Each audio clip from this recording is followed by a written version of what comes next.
नमस्कार मित्रों, eleven classes के यूट्यूब प्लेटफॉर्म पे आपका बहुत बहुत स्वागत है। मेरा नाम विवेक है। हम लोग एनसीईआरटी बेस्ड जीएस की कक्षा के साथ उपस्थित है। आज की इस कक्षा में हम बात करेंगे वायु में जल, बात करेंगे जलवाष्प के बारे में, वाष्पीकरण के बारे में, आर्द्रता के बारे में, संघनन के बारे में, संघनन के रूप के बारे में और वर्षण और उसके प्रकार के बारे में बात करते हैं। तो आइए एक एक टॉपिक को लेकर हम आगे बढ़ते हैं।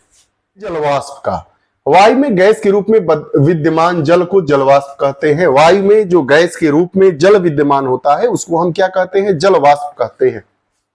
यह वायुमंडल की सबसे अधिक परिवर्तनशील गैस है। सबसे परिवर्तनशील गैस वायुमंडल की कौन सी है? तो जलवाष्प है।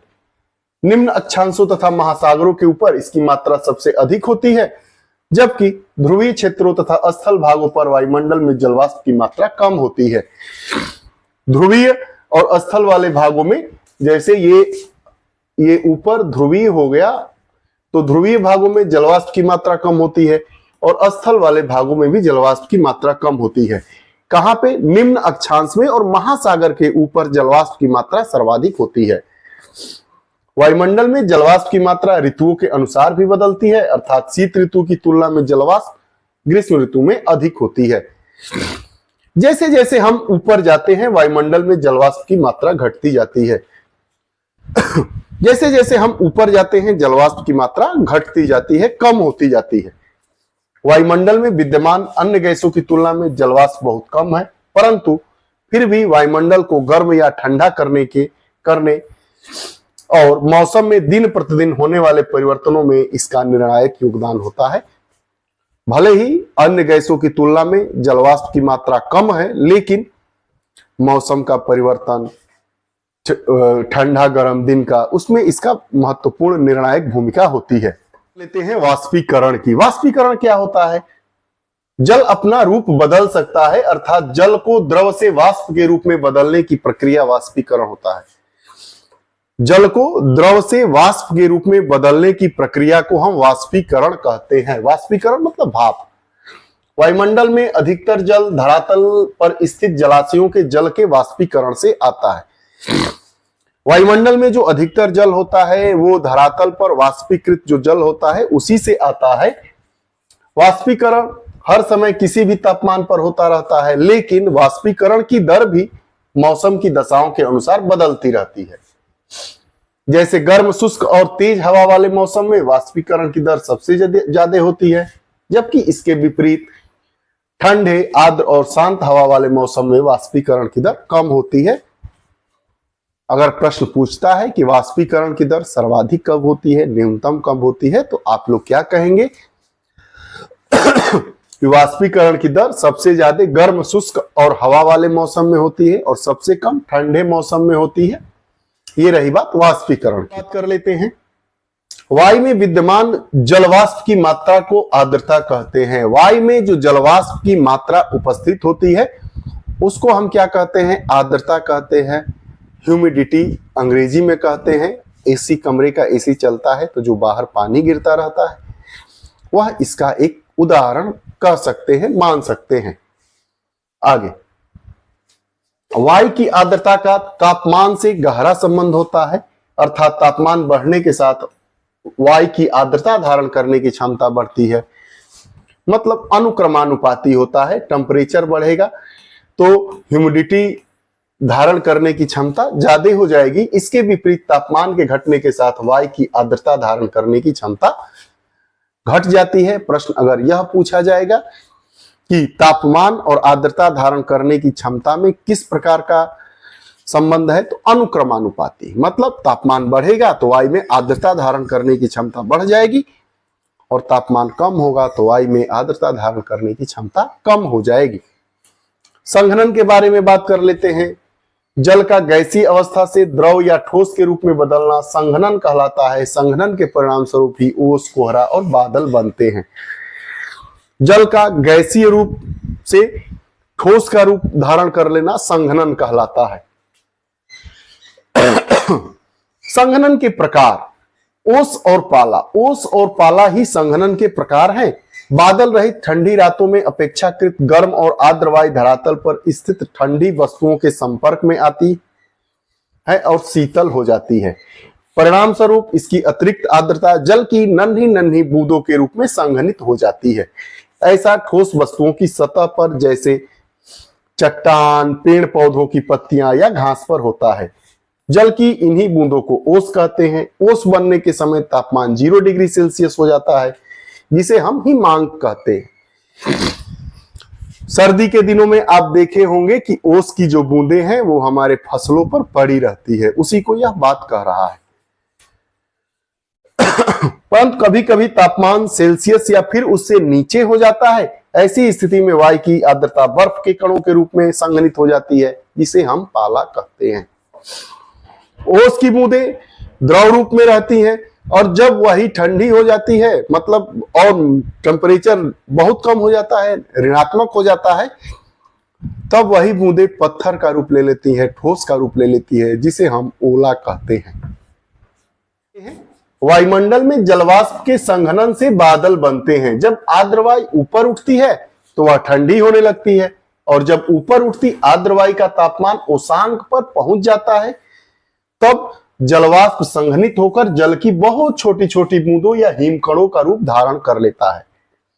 जल की असंख्य संख्या नन्ही नन्ही वृंद या छोटे छोटे हिमकण से जो वायु के साथ तैरते रहते हैं के समूह को बादल कहते हैं। अब आइए बात कर लेते हैं वर्षण और उसके प्रकार की। जब बादलों की असंख्य नन्ही नन्ही बूंदें एक दूसरे से मिलकर, बादल क्या है? बादल क्या है? जल की छोटी छोटी बूंदें हैं जो आपस में जुड़ी रहती है, उसी की बात कर रहा है। नन्ही नन्ही मतलब एकदम छोटी छोटी।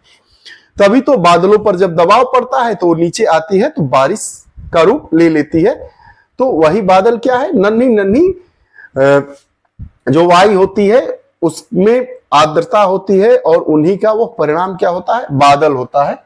जब बादलों की असंख्य नन्ही नन्ही बूंदें एक दूसरे से मिलकर कुछ बड़ी हो जाती है, उनका वजन बढ़ जाता है और वायु उन्हें संभाल नहीं पाती है। परिणाम स्वरूप वो जल की बूंदों के रूप में नीचे गिरने लगती है।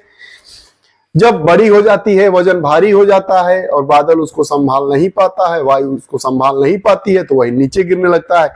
उसी को हम वर्षण कहते हैं। जल के द्रव या ठोस के रूप में धरती पर गिरना वर्षण कहलाता है। जैसे वर्षा, हिम और ओला वर्षण के ही विभिन्न रूप हैं। यह किसके रूप हैं? वर्षा के, हिम के और ओला वर्षण के माध्यम से पृथ्वी पर स्थित जलाशयों से जो जल लिया गया है उसे वर्षण के माध्यम से लौटा दिया जाता है। वाष्पीकरण के माध्यम से बादल बनता है। बादल फिर वर्षण के रूप में पानी नीचे देता है। वही बात ये कह रहा है।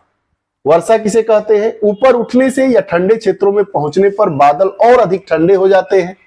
बादल की नन्ही नन्ही बूंदें और अधिक ठंडी हो जाती है और एक दूसरे से मिलकर जल की बड़ी बूंदों में बदल जाती है। ये बूंदें इतनी बड़ी हो जाती है कि वायु में और अधिक देर तक तैर नहीं सकती है। बादलों से धरातल पर जल की इन बड़ी बड़ी बूंदों के गिरने को वर्षा कहते हैं। और यदि वायु के शांत रहने पर ये बूंदें बहुत छोटी होती है तो उन्हें फुहार भी कहते हैं, ड्रीजल कहते हैं।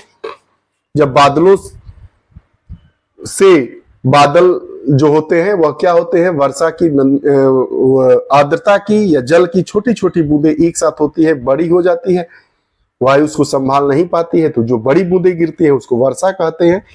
और जो एकदम छोटी छोटी नन्ही बूंदें गिरती है उसको हम फुहार कहते हैं। अंग्रेजी में उसको हम ड्रिजल कहते हैं। वर्षा 3 प्रकार से होती है। पहला, जब वर्षा वाली पवनों के मार्ग में कोई पर्वत श्रेणी आ जाती है तब वर्षा पवनों को ढाल के ऊपर उठना पड़ता है। ऊपर उठने पर पवनें अधिक ठंडी होकर वर्षा करने लगती है। इस प्रकार की वर्षा को पर्वतकृत वर्षा कहते हैं। नोट: पर्वतों का वह भाग जो वर्षा वाली पवनों के मार्ग में पड़ता है उसे पवनाभिमुख भाग कहते हैं, मार्ग कहते हैं या भाग कहते हैं। इस भाग में भारी वर्षा में पर्वतकृत वर्षा होती है, जिसके विपरीत पर्वतों के पवन विमुख भाग पर पवनें नीचे उतरती है और गर्म हो जाती है। अतः पवने विमुख भाग पर बहुत कम वर्षा होती है। कारण बता रहा है कि जब वहां वर्षा हो जाती है तो नीचे उतरने लगता है, तो इसलिए पवन विमुख जो भाग होता है उस पर वर्षा कम होती है। आगे, इस प्रकार के कम वर्षा वाले या वर्षा रहित क्षेत्र को वृष्टि छाया प्रदेश कहते हैं। भारत में पश्चिमी घाट पर्वतों के पश्चिमी भाग पर भारी वर्षा होती है, परंतु इसके पूर्वी भाग वृष्टि छाया प्रदेश होते हैं। मतलब पर्वत से टकराती है तो एक तरफ वर्षा हो गई और दूसरी तरफ वर्षा नहीं हुई। जिधर वर्षा नहीं होती है उधर वृष्टि वर्षा भाग होता है और जिधर वर्षा होती है वो वर्षा विमुख भाग होता है। हिमपात किसे कहते हैं? जब वायु में संघनन की प्रक्रिया हिमांक बिंदु से नीचे तापमान पर होती है तब जलवाष्प छोटे छोटे हिमकणों में बदल जाती है। यही छोटे छोटे हिमकण एक दूसरे से मिलकर जब काफी बड़े हो जाते हैं तब इन्हें हिमलव कहते हैं। ये हिमलव वायु में नहीं ठहर पाते हैं, बादलों से हिमलवों के गिरने को ही हिमपात कहते हैं। उसके बाद आता है ओला। ओला किसे कहते हैं? कभी कभी शक्तिशाली वायु धाराएं वर्षा की बूंदों को ऊपर उठाकर बहुत अधिक ऊंचाई पर ले जाती है। वर्षा की बूंद को उठाकर बहुत ऊंचाई पर लेकर चली जाती है। वहां का तापमान हिमांक से बहुत नीचे होता है। ऐसी स्थिति में वर्षा की बूंदें जम जाती है। आप जानते ही हैं कि जब हम ऊपर जाते हैं तो टेम्परेचर कम होने लगता है। तेज वायु वर्षा की बूंदों को बहुत ऊपर ले जाती है। वहां पे टेम्परेचर निगेटिव में होता है और वो जो बूंदें होती है वो ठोस रूप धारण कर लेती है और वही जब नीचे आती है तो उसको हम ओला कहते हैं। बहुत तेज गति वाली वायु धाराएं इन जमी हुई बूंदों को पुनः वापस ऊपर उठा देती है। पानी की परतें एक ऊपर करके जमती जाती है। इस प्रक्रिया के बार बार दोहराए जाने के कारण जमी हुई बूंदें इतनी बड़ी हो जाती है कि वायु इन्हें अधिक देर तक नहीं संभाल पाती है। तब ये जमी हुई बूंदें ओला के रूप में धरातल पर गिरने लगती है, जिसे ओलापात कहते हैं। स्थल गर्म हो जाता है तो इसके निकट की वायु भी गर्म हो जाती है और ऊपर उठना शुरू कर देती है। यदि ऊपर उठती हुई वायु आर्द्र होती है तो ऊंचाई बढ़ने पर वायु ठंडी होकर संघनित होती है और इससे बादल बनते हैं। इस प्रकार के बादलों से प्रायः भारी वर्षा होती है। वायु की संवहनीय धाराओं से संबंधित इस प्रकार की वर्षा को संवहनीय वर्षा कहते हैं। इस प्रकार की वर्षा विषुवतीय प्रदेशों में होती है। विषुवतीय प्रदेश मतलब समझते हैं, ये जो एरिया है इसमें 0 डिग्री से लेकर 23.5 डिग्री ऊपर और 23.5 डिग्री के नीचे का जो क्षेत्र है वो विषुवतीय प्रदेशों की श्रेणी में आता है। इस प्रदेश में बहुत घनघोर बारिश होती है, इसलिए विषुवत वाले जो विषुवत रेखीय प्रदेश होते हैं वहां पर घने जंगल पाए जाते हैं। आप अफ्रीका कॉन्टिनेंट को देख सकते हैं। यह देखिए, ये संवहनीय ये स्थल है, गर्म हुआ, ऊपर गया, बादल बना और उसके बाद ये वर्षा हो गया, जिसको हम संवहनीय वर्षा कहते हैं। चारों ओर से निम्न वायुदाब के केंद्र की ओर चलती है, तब उनसे तेज गति से घूमने वाला एक चक्र बनता है। निम्न गति से चलती है और ये इतना तेज चलती है कि एक चक्र बन जाता है और चक्राकार घूमती वायु ऊपर उठने लगती है। यदि इस वायु में आर्द्रता होती है तो अचानक ऊपर उठने से इनमें वर्षा होती है। वायु गोल गोल चक्रीय क्रम में घूमने लगती है, बहुत तेज रफ्तार हो जाती है और अगर नमी होती है तो मूसलाधार वर्षा कर देती है, जिसे हम चक्रवाती वर्षा भी कहते हैं। इस प्रकार की वर्षा मध्य अक्षांशों में होती है। देखिए क्या कहा, चक्रवाती वर्षा है। वायु गर्म हुई, बादल बना, यहाँ का जो क्षेत्र है गर्म वाताग्र हुआ, ये शीत वायु हुई, आपस में टकराई और चक्रवाती वर्षा हो गई। आज की इस कक्षा में हम वायु में जल के बारे में विभिन्न आयामों को पढ़े। वर्षा किसे कहते हैं, ओला किसे कहते हैं, पाला किसे कहते हैं, संघनन क्या होता है, चक्रवाती वर्षा किसे कहते हैं, पर्वतीय वर्षा किसे कहते हैं, विषुवत क्षेत्रों में वर्षा क्यों ज्यादा होती है, वहां पे वन क्यों ज्यादा पाए जाते हैं, इन तमाम मुद्दों को हमने देखा। यह जो हमारी कक्षा है वह एनसीईआरटी बेस्ड कक्षाएं होती हैं। आपको हमारी कक्षाएं कैसी लगती हैं कृपया कमेंट बॉक्स में अपने विचार जरूर दें। पुनः नई कक्षा के साथ उपस्थित होंगे, तब तक के लिए बहुत बहुत धन्यवाद। नमस्कार।